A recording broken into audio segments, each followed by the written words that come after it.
নমস্কার, শান্তনু হাজরা বলছি। আজকে বলবো দিলীপ দ্য লেজেন্ড। দিলীপ ঘোষ সম্বন্ধে দু একটা কথা আজকে বলার সময় হয়েছে। তা দিলীপ দা ছিলেন এই প্রজন্মের একটা হিরো। উনি একটা দলটা যদিও বড় দল ছিল, কিন্তু পশ্চিমবঙ্গে দলটার কোনো সেরকম সম্ভাবনা ছিল না। উনি সেই দলটাকে একটা প্রধান দল হিসাবে তৈরি করেছিলেন, শুধু ডায়ালগ দিয়ে দিয়ে। এটা একটা বিরাট প্রতিভা, সবারই থাকে না। পরবর্তী দিনে অনেকেই ওই ডায়লগবাজি করে ওঠার চেষ্টা করেছে দিলীপ দার পদাঙ্ক অনুসরণ করে, কিন্তু দিলীপ দা যে এত বড় নেতা, দিলীপ দা আজকে প্রায় হারিয়ে যেতে বসেছে। দিলীপ দার উত্থান হয়েছিল এমন একটা সময়ে যখন পশ্চিমবঙ্গের মানুষ বাম শাসনের বিরুদ্ধে গেছিল এবং এর সব হাওয়াটুকুই নিয়ে নিয়েছিল মমতা ব্যানার্জি।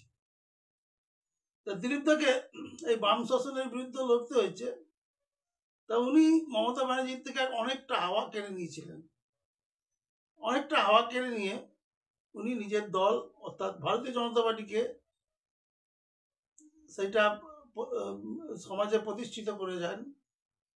কিন্তু পরবর্তী দিনে দেখা গেল দিলীপ দার কিছু হয়তো ভুল হয়েছে, আমরা জানি না, আমরা বাইরে থাকি কি করে জানবো।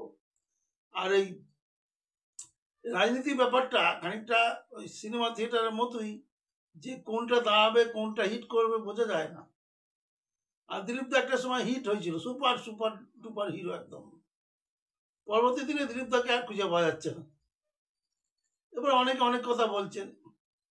তথাগত রায় প্রথম বলেছেন কামিনী কাঞ্চন যোগ, অর্থাৎ উনি বলেছিলেন যে অনেক মহিলা পরিবৃত হয়ে আমাদের নেতারা কাজ করছেন, এবং যেটা করেছিলেন সেটা হচ্ছে যোগদান মেলা। এই দিলীপ দাই করেছিলেন। যোগদান মেলার সময় ভালো ভালো সুপারস্টার মহিলারা, বিশেষত সিনেমা থিয়েটারের মহিলারা তখন তৃণমূলে একটা বিরাট আসন নিয়েছিলেন, বিশাল জায়গা করে ফেলেছিলেন। কয়েকজন বয়স্ক একটু একটু কম গ্ল্যামারপূর্ণ মানুষ তখন ছিলেন। তো দিলীপ দা এদেরগুলোকে জয়েন করিয়ে একদম কাউকে রাজ্যসভায় সদ্য পাঠিয়ে দিয়েছিলেন। তো এরা সেই যোগ্যতা তো নেই যে যোগ্যতা একটা পার্টিকে, একটা সর্বভারতীয় পার্টিকে অক্সিজেন দেয়। এবং যেটা ধরুন স্মৃতি ইরানি করেছে, স্মৃতি ইরানিকে দেখে মনে হয় না উনি আগে থিয়েটারে বা এই সিরিয়াল করতেন, পরবর্তী দিনে অত বড় একটা নেতৃত্ব তৈরি হয়েছে। বুঝো, মনে হয় যেন উনি ছোট থেকে লড়াই করতে করতে রাজনীতিটা করেছেন, ছাত্র রাজনীতি করেছেন, কি শ্রমিক আন্দোলন করেছেন।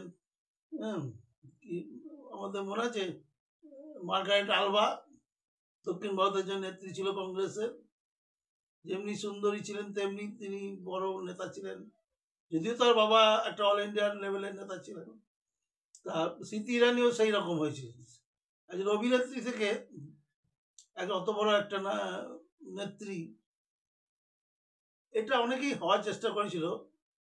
এই যেমনি লকেট, আমি কাউকে অশ্রদ্ধা করে কথাগুলো বলছি না, লকেট চ্যাটার্জি দিলীপ দার পদাঙ্ক অনুসরণ করে ভালো বলতেন, রূপা গাঙ্গুলিও ভালো বলতেন, কিন্তু ওরা একটা নির্দিষ্ট গণ্ডির মধ্যে থেকে গেল। তার কারণ হচ্ছে কি, ওই গণ্ডি পেরিয়ে যেটা করার দরকার সেটা ওরা করতে পারলো না। কামিনী কাঞ্চন মানেই যে অসভ্য কাজ তা নয়। কামিনী কাঞ্চন মানে, কামিনী হচ্ছে মহিলা, কাঞ্চন মানে টাকা পয়সা। তা এই মহিলা ও টাকা পয়সার মধ্যে নিমজ্জিত হয়ে গেল।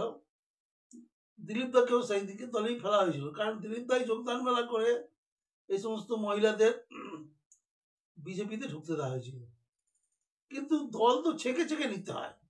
দল তৈরি করতে গেলে তার নেতৃত্বে বা তার সামনে সারিতে যাতে রাখতে হয়, তাদেরকে তো সেইভাবে রাখতে হয়, সেইভাবে তাদেরকে নিতে হয়। তাদেরকে পুরো ট্রেনিং দিয়ে তাদেরকে তৈরি করে তাদের আত্মত্যাগের মাধ্যমে, যেমনি এই ধরুন রামকৃষ্ণ মিশন বা এই ধরনের প্রতিষ্ঠানগুলো, যেগুলো প্রচুর মানুষের শ্রদ্ধা করে সম্মান করে, এদের যে মহারাজ তাদেরকে কীভাবে নেওয়া হয়, তার শিক্ষাগত যোগ্যতা, তার ত্যাগ, তার সমাজের প্রতি তার যে দায়বদ্ধতা, ওইভাবেও রাজনীতিতেও সেইভাবে নেওয়া উচিত। একটা সময় কমিউনিস্টরা তাই নিত, তার আগে কংগ্রেসের মধ্যেও সেই তাই নিত, যারা দেশের জন্যে আত্মত্যাগ করেছিল, শহীদ হয়েছিল। কত মানুষ এখনো সেলুলার জেলে বা দমদম সেন্ট্রাল জেলে গেলে তাদের সব স্মৃতিফলক লাগানো আছে। পুরো জীবন 22 বছরের কারাদণ্ড, 22 বছর সারা জীবন, তার মধ্যে তারা মারা গেছে। সারা জীবন তারা কারারুদ্ধ হয়েছিল, তার মধ্যে তারা মারাও গেছেন, শহীদ হয়ে গেছেন। তা এই হচ্ছে গিয়ে দেশপ্রেম, আত্মত্যাগ। এই রাজনীতি মানেই হচ্ছে গিয়ে নিজেরটা দেখলে হবে না, মানুষের ভালো করতে হবে। মানুষ কি করে মুক্তি পায়, মানুষ কি করে জ্বালা যন্ত্রণা অভাব অনটন থেকে মুক্তি পায়, সেটাই দেখতে হবে। আপনি কতগুলো সুন্দরী মহিলাকে সামনে রাখলেন, তাহলে পার্টি হয়ে গেল, সে কিছু ভিড় হয়, যেটা মমতা ব্যানার্জি করছেন নিয়মিত। সুন্দরী মহিলাদের, বিশেষত ফিল্ম জগতের যারা সাজতে জানে গজতে জানে, যাদের দেখে যারা ক্রাউড পুলার, যারা যারা মানে মানুষকে টানতে জানে, তাদের সবাই তাদেরকে নিয়ে এসে পাশে রাখছেন এবং নিজে বক্তৃতা দিচ্ছেন। মানুষ দেখতে চাইছে শতাব্দী রায়কে বা পরবর্তী দিনে শ্রীতমাকে। কিন্তু মাঝখান থেকে ওনার বক্তব্যটা সাধারণ মানুষকে শুনিয়ে দেওয়া যাচ্ছে। এই হলো পার্টি, এই হলো আজকের ব্যাপার।